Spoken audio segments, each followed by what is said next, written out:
These animals, these dirty animals. I'm leading a movement of optimism and confidence and hope, and I'm asking you to be excited about the future of our country again, because there's nothing to be excited with these idiots running it.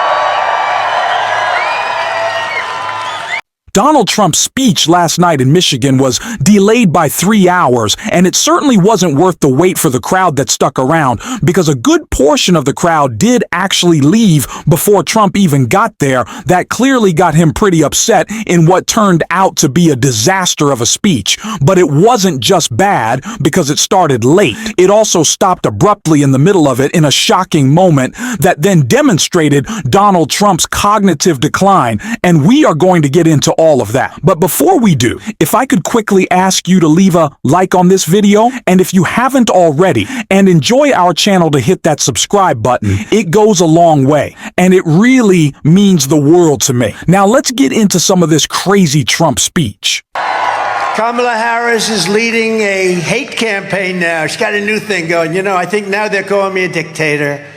Really so much projection here from Trump, and as we always say, every Republican accusation is really an admission of the truth about them, and the fact that Donald Trump is saying that VP Harris is the one running a hate campaign when all he does is fearmonger is so crazy. And it's crazier that right after he said this. These animals, these dirty animals. I'm leading a movement of optimism and confidence and hope, and I'm asking you to be excited about the future of our country again, because there's nothing to be excited with these idiots running it. So you say that VP Harris is running a hate campaign, but you're calling Democrats dirty animals and referring to immigrants as less than people. How does this conceptualize in his brain? How does he say, we can't even explain it at this point, and we shouldn't try? He knows that everything that comes out of his mouth is utter nonsense. It's the reason he won't do interviews. It's the reason that Donald Trump is falling apart, as we will see in these speeches. And it's the reason he said this. And they got caught. And to me, it's the biggest scandal in broadcast history. It's election interference fraud. And 60 Minutes should be taken off the air. They should. And CBS should lose its license. You know, the government gives us license to NBC fake news, ABC fake news, and CBS fake news. They have to pay. If they had to pay, they'd pay billions of dollars to get them for nothing. They pay nothing. They're public airways. They pay nothing.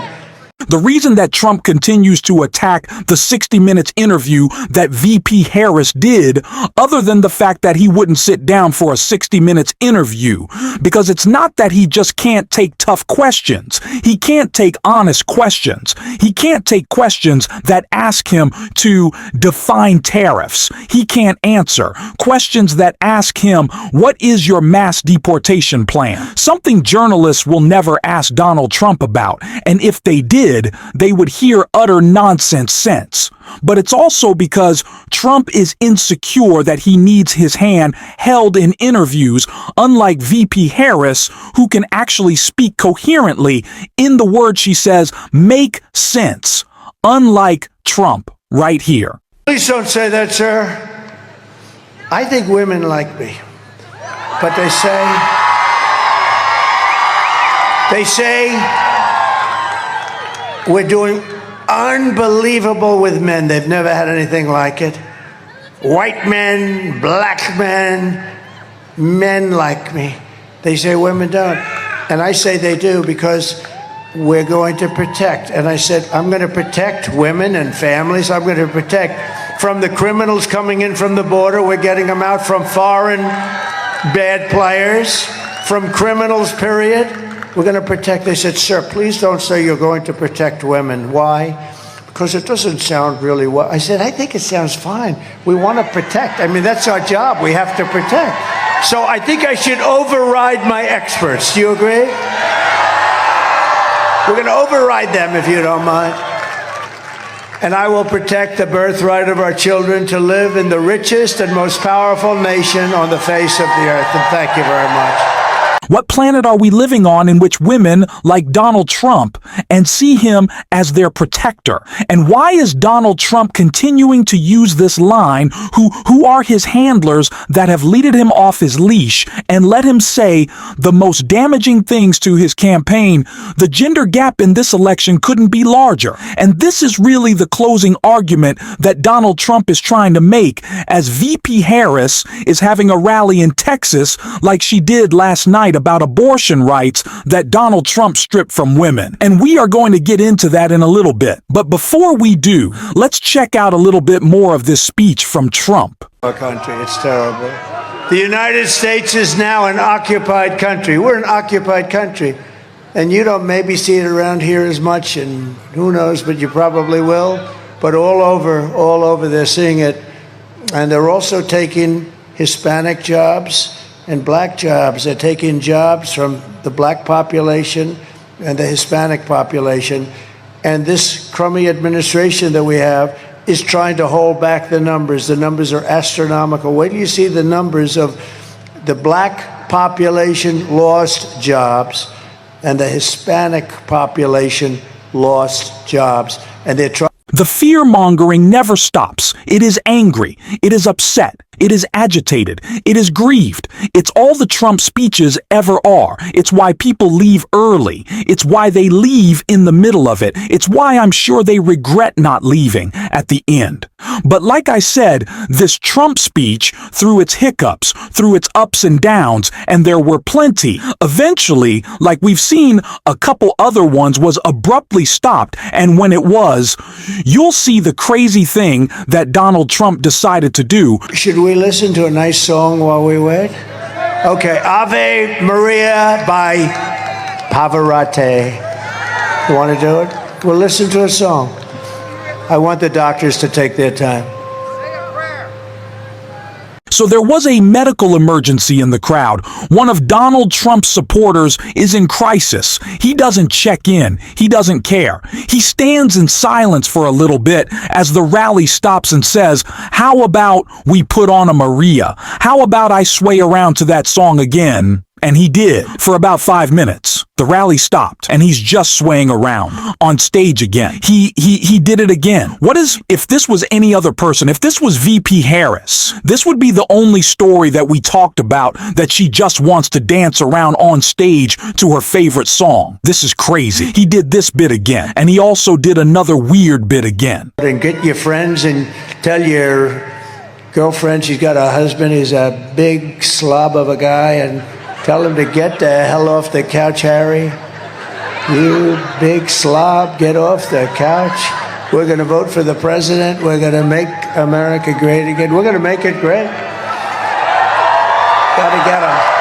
Why is this part of his stump speech? Why is this his get out the vote approach to yell at someone to get off the couch? And speaking of couches, J.D. Vance not having a good go of B lately, but who is he speaking to in the crowd? Why is this is just the angry Trump as always, and it's the reason people can't stand him. It's the reason his own supporters are leaving. Did with ISIS so quickly, the caliphate 100%. They're not woke. Only those people on the top are a little woke. They'll be gone fast. We have great.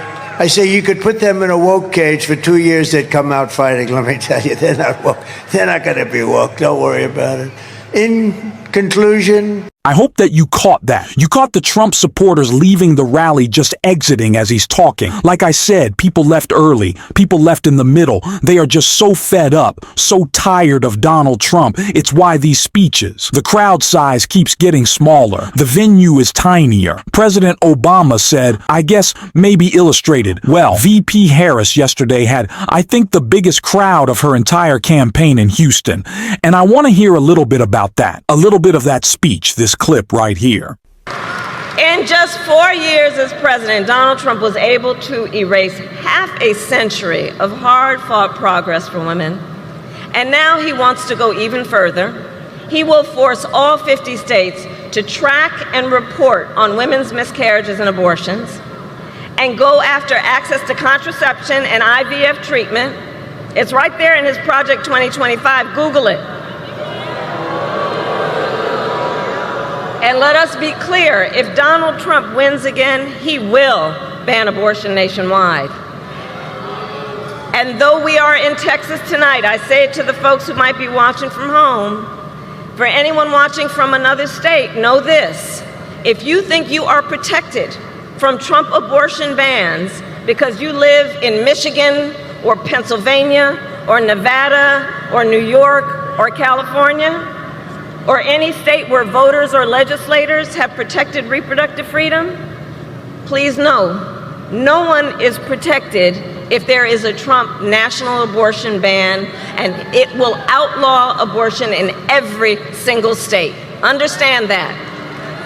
A closing message of the damage that Donald Trump will do to our country if he is elected, and not just him, but the people who will be unleashed around him. He is dangerous, and he would empower those dangerous cultists closest to him. That is what we need to keep talking about, and is what we're going to talk about on this show every single day. And if you want to support that, as always, you can hit that subscribe button. You can leave a like on this video, and if you're stuck around at the end, you can drop a blue heart in the comments. And until next time, I'll see you soon.